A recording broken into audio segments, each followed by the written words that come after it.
Hi, my name is Kinyanjui.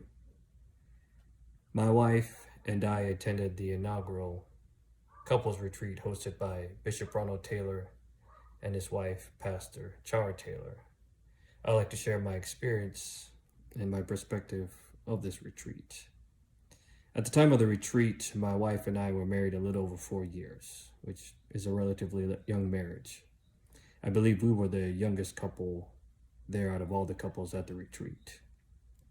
And one of the cool things that I got to experience was getting to interact with men who have many, many more years of marriage than I do. Their wisdom, knowledge, and experience were invaluable. They were where I'm at now in my marriage, and I will likely be where they're at, depending on the choices I make within my marriage and my family.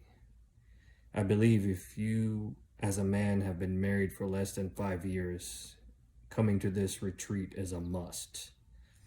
Just the nuggets and valuable wisdom you'll get from men who have walked in your shoes, that in and of itself is worth the price of admission.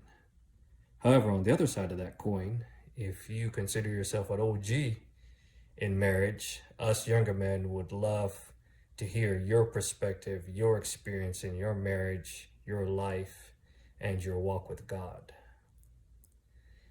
One of the common misnomers about marriage retreats is they're boring. Well, I can tell you that was not the case in this marriage retreat. The first thing we did, the first night, the first activity we did was bowling. No, we did not start off with a session to list the top 10 things that you need to work on in your marriage. We didn't start off the retreat with a sermon. We didn't even start off the retreat with a prayer meeting. Although I have no problem with prayer meetings, I think they're exciting. But we started it off with bowling. And that was not the only games we played. We played other games. And the cool thing about the games that I learned and got to experience at this retreat was trust, teamwork, and encouragement are critical for you and your spouse to win the game. The games were competitive, usually couple against couple. And on top of that, those three things I just mentioned are also critical to having a strong and healthy marriage. And to bookend the meeting, or bookend the retreat, the last event we had was dancing, music, and lots of good food. So we started off with bowling, we mixed it in with a couple of games in the middle, and we ended it off with dancing, music, and food. So no, this retreat was not boring, and I believe this upcoming retreat will be even more exciting. Looking forward to the games that Bishop and Pastor have for us. They're probably going to be pretty weird, unique, and cool at the same time. However, this retreat was not all fun and games. We definitely got down to the nitty-gritty in marriage and how to make marriages work. I think one of the things as men, and part of the reason men don't like going to retreats is we feel like we're going to be blamed for everything wrong in the marriage. The reason the marriage is not working is our fault. And I think we intuitively feel that way because, God has appointed us as the head of the household. We're the head of the household, the head of our marriage. And one of the unique things, or one of the cool things about this retreat was that wasn't the case. In fact, there was less focus about blame, and there was more focus on how to make the marriage better and how to make the marriage work from a biblical perspective. The Bible does say that when a man and woman come together in marriage, they become one flesh. So the cool thing about this retreat that we attended was the focus on working together as one flesh. One of the other things that men tend to shy away from retreats is in regards to sharing. You probably can't tell, but I'm an introvert by nature. I don't really say much.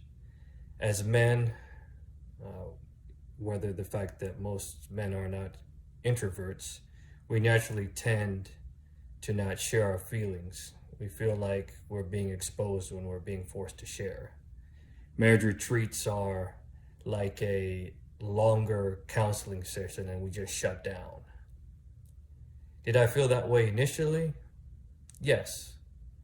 But over the course of the retreat, the games, the sessions, hearing from other men and their perspective in marriage and life, and even spending time alone with my wife, I came to see that these men, these brothers in Christ, are just like me.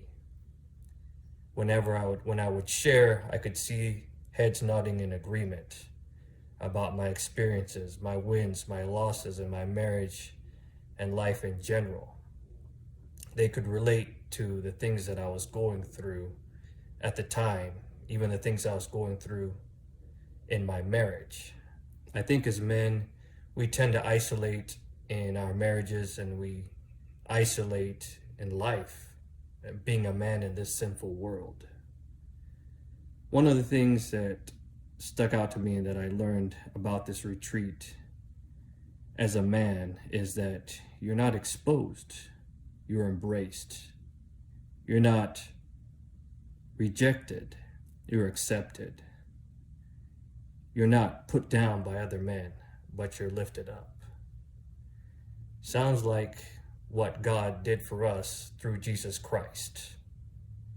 I would encourage all men to attend this retreat. This inaugural retreat was awesome, but this upcoming retreat is probably going to blow the roof off what we experienced at the first retreat. I believe this retreat can be, and most likely will be, a life-changing experience in your marriage and more than likely in your life.